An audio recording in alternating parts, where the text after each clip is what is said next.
postoupíme v našem programu a řekněme si něco o nitrátové směrnici. A vítám teda tady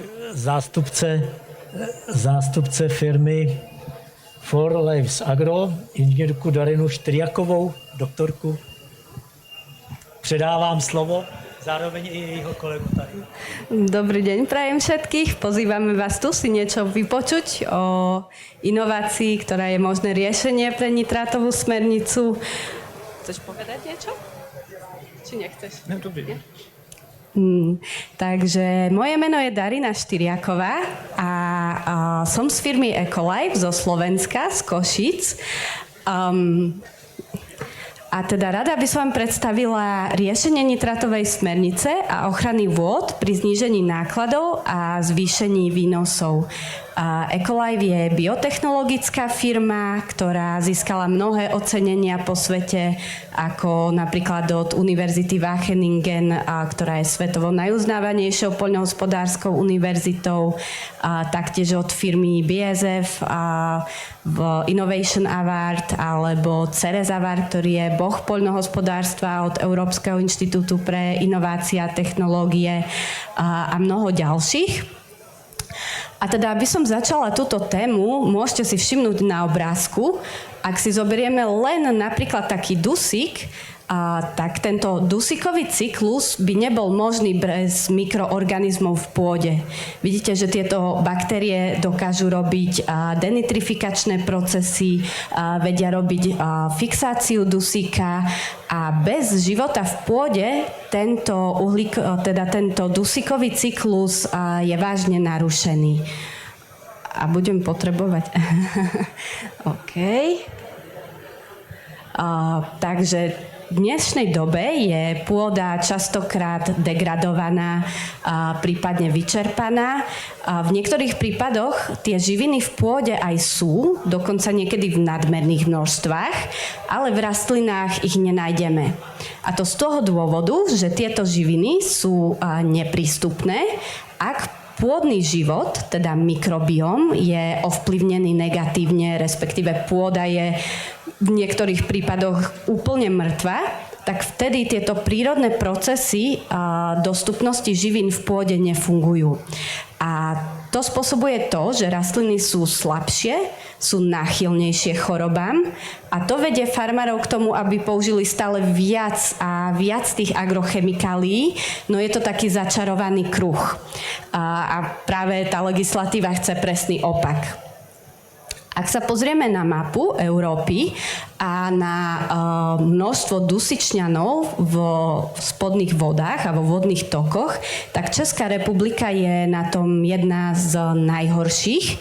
A teda až v 90% staníc tieto vody majú nadmerné množstvo dusičňanov.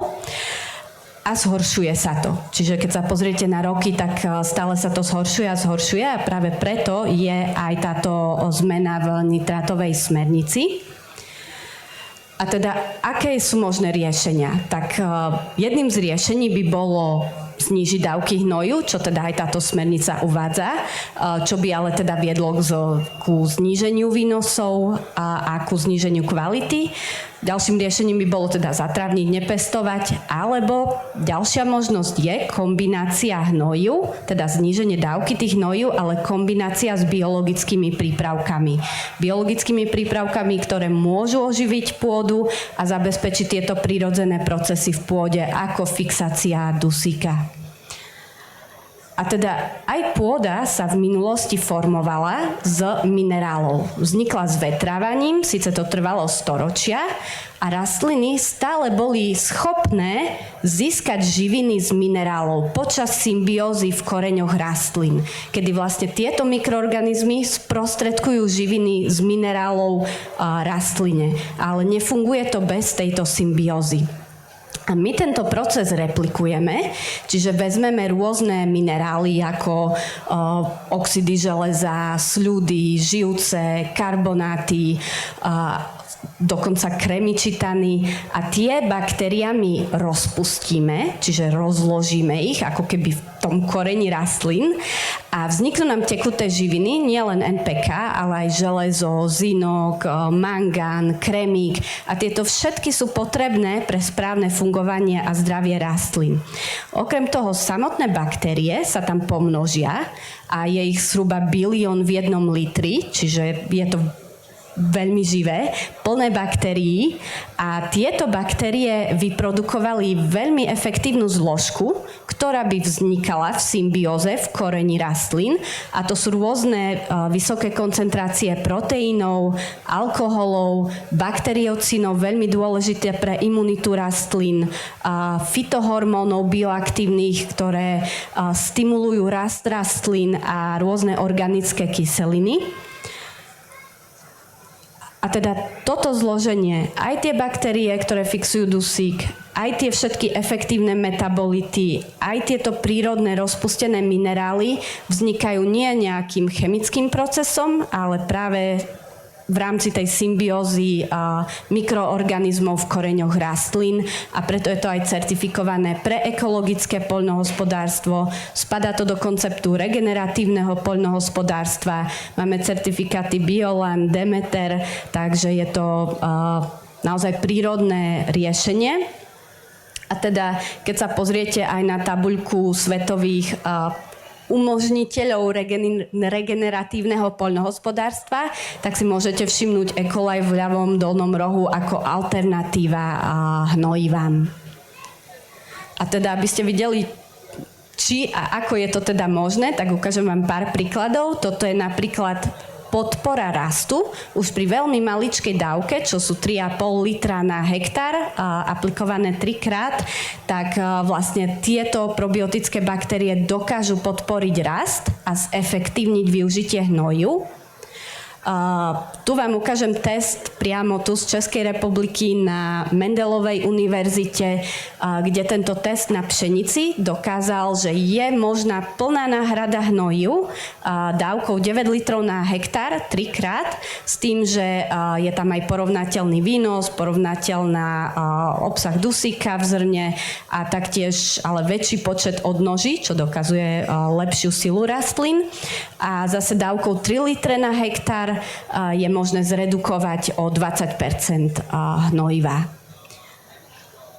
Príklady z praxe Krčava, východné Slovensko, je tuto hore, sever Slovenska, farma Vitanova, čiže vidno to potom aj na rozdiely vo veľkosti, v chlorofile. Dole je obrázok od Delbruku, od farmára Bule, ako pšenica je zlatá, má všetky prvky, ktoré potrebuje, lebo sú pre ňu prístupné. A taktiež sa tam porovnávala účinnosť, keď bola pšenica napadnutá mučnatkou s fungicídmi, tak tá imunita bola tak výrazne zvýšená, že efekt bol porovnateľný. A teda robíme veľké štúdie aj s tureckými univerzitami, ktoré merali presne chlorofil a porovnávali to s inorganickými hnojivami. A môžete si všimnúť, že v porovnaní s inorganickým hnojivom chlorofil je ešte viac zdvihnutý, čo zlepšuje fotosyntézu. A všetky parametre pšenice sú vlastne oveľa lepšie zvýšené, dokonca väčšia vydatnosť ako pri inorganických hnojivách. Podobný príklad, kde sme tiež nahradili hnojivá, je napríklad na Uhorkách alebo na Okre, to je Univerzita vedy a technológie v Ghane, kde teda úroda išla hore z 33 na 130 tón na hektár pri Uhorkách a z 11 na 45 tón pri Okre. A taktiež máme štúdia aj vo VURV, kde sa túto sezónu testoval napríklad hrách jarný a taktiež najlepšie dopadla varianta, kde boli znížené hnojivá o 30% a stále úroda bola o 14% vyššia. Takže je to možné, ak sa teda zefektívnia tieto hnojivá, ich využitie. A podobné testy robíme aj v Škótsku s univerzitou na zemiakoch a mnohých iných plodinách. A keď teda rozprávam o zemiakoch, tak teda ak sa tam pridá tá maličká dávka, 3,5 litra na hektár, tak tie hnojivá sú zefektívnené, zemiaky sú väčšie, je ich viac, ale čo je zaujímavé, aj tá imunita rastlín ide hore.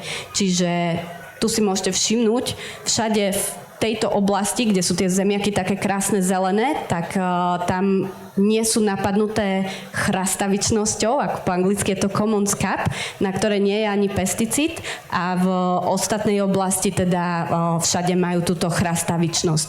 A táto imunita bola dosiahnutá už pri dávke 3,5 litra na hektár.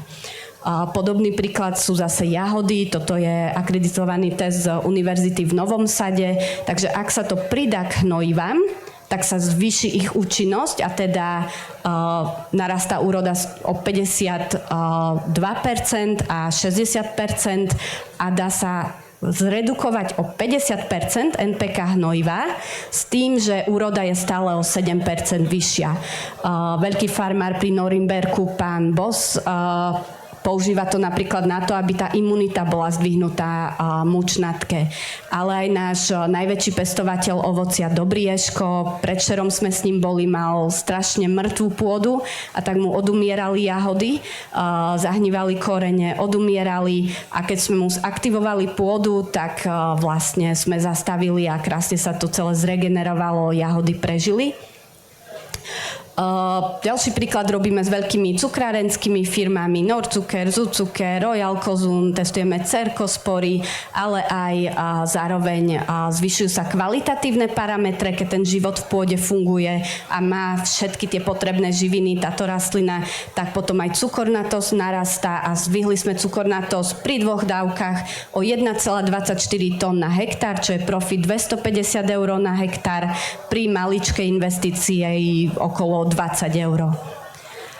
A taktiež vo viniciach, v ovocných sadoch nielen úroda ide hore, ale taktiež imunita či botrytidám, či mučnatkám. V Anglicku sme testovali Pectobacteria, Ervinie, takže tá imunita kvôli týmto probiotickým baktériám a tým antimikrobiálnym metabolitom je zabezpečená.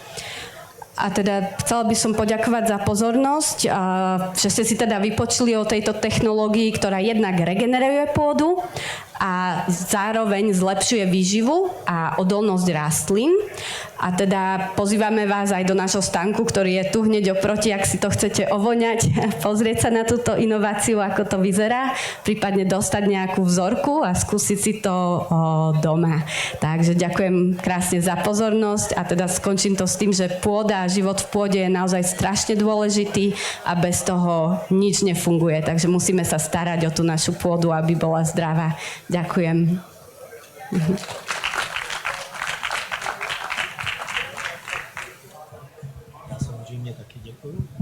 Já moc děkuju za vystoupení a nyní už